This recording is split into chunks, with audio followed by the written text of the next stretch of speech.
ইমামুল মাহদি যখন ইমার্জ করবেন তখন মুসলিমরা তার কাছে বায়াত করবেন। এখানে একটা কথা শুধু বলে রাখবো যে আল্লাহ রসুল বলেছেন, যদি তোমরা তাকে চিনতে পারো, যখন কালো পতাকাধারীরা সেখানে যেতে থাকবে, অফকোর্স কালো পতাকা মানে আইএস নয়, এটা ভুল বুঝবেন না। কালো পতাকাধারীরা যখন তার পিছু নিবে তখন বরফে স্ট্রল করে হলেও তোমরা তার সাথে যোগ দিও। ফানি'মাল আমিরু আমিরুহা, কত উত্তম আমির সেই আমির। ফানি'মাল জাইশুহা, কত উত্তম সেনাবাহিনী সেই সেনাবাহিনী। এই সেনাবাহিনী ইমামুল মাহদির সাথে কনস্টান্টিনোপল বিজয় করবেন। ইমামুল মাহদিকে আক্রমণ করার জন্য সিরিয়া থেকে একটা দল আসবে, সেই দলকে আল্লাহ পাক বাইদা নামক জায়গা মক্কা মদিনার মাঝখানে ধসিয়ে দিবেন। এটাই হচ্ছে বিগেস্ট সাইন যে তিনি হচ্ছেন আল মাহদি। এটা হতে থাকবে তখন যখন ইসরায়েল এই ওয়ার্ল্ডের রুলিং স্টেট, তার পাশাপাশি এটা হতে থাকবে। এবং একটা পর্যায়ে যখন তাদের সাথে আমাদের ডিফিট হবে, কারণ আল্লাহ রসুল বলেছেন লা তুকাতিলুনাল ইয়াহুদ, তোমরা অবশ্যই ইহুদিদের সাথে যুদ্ধ করবে। এই হাদিসটা যে বলতে সাহস পায় সেই স্কলার, এই হাদিসটা যে জনসমক্ষে বলতে সাহস করে সেই স্কলার।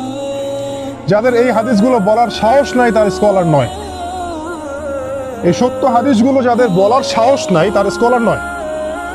তিনি বলেছেন তোমরা অবশ্যই ইহুদিদের সাথে যুদ্ধ করবে, এবং একটা ইহুদি যদি পাথরের পিছনে লুকায়, সেই পাথর পর্যন্ত বলবে যে ইয়া ইয়া মুসলিম ইন্না ওরাইল ইয়াহুদ তাআলাউ ফাকতুলু, আসো আমার পিছনে ইহুদি আছে, ওকে আসো হত্যা করে যাও।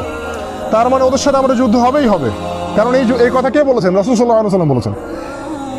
তারপর যখন তারা আমাদেরকে ঘিরে ফেলবেন সিরিয়ায় ইহুদিরা, এবং তাদের লিড দিবে দাজ্জাল, দেন ঈসা আলাইহিস সালাম আকাশ থেকে নামবেন ফেরেশতার ডানায় ভর দিয়ে, এবং তাকে দেখে দাজ্জাল, তার হাতেই দাজ্জালের হত্যা নিহিত আছে। এরপরে যে স্টেটটা কায়েম হবে সেটা হলো খিলাফা স্টেট, সারা ওয়ার্ল্ডে মুসলিমদের খিলাফা স্টেট কায়েম হবে। এমন হতেই পারে বাংলাদেশ, অবশ্যই বাংলাদেশ, ইন্ডিয়া, পাকিস্তান, এই সমস্ত কন্টিনেন্ট এই খিলাফার আওতায় চলে আসবে। পৃথিবীর কোনো গভর্নমেন্ট এটাকে ঠেকাতে পারবে না, পৃথিবীর কোনো গভর্নমেন্ট এটাকে ঠেকাতে পারবে না, এবং কোনো গভর্নমেন্ট সেই মুজাহিদ ভাইদেরকে সেখানে যেতে বাধা দিতে পারবে না যারা ইমামুল মাহদির সাথে যোগ দিবেন, কেউ পারবে না। পৃথিবীর কোনো গভর্নমেন্ট ইউনাইটেড নেশনস বা জাতিসংঘের ধ্বংস ঠেকাতে পারবে না। পৃথিবীর কোনো গভর্নমেন্ট IMF, ওয়ার্ল্ড ব্যাংক আমাদের সেকুলারিজম, ডেমোক্রেসির ধ্বংস ঠেকাতে পারবে না, কারণ মুহাম্মদ সাল্লাল্লাহু আলাইহি ওয়াসাল্লাম প্রফেসাইড করেছেন এগুলো হতে যাচ্ছে। এগুলো শুধু সময়ের ব্যাপার মাত্র।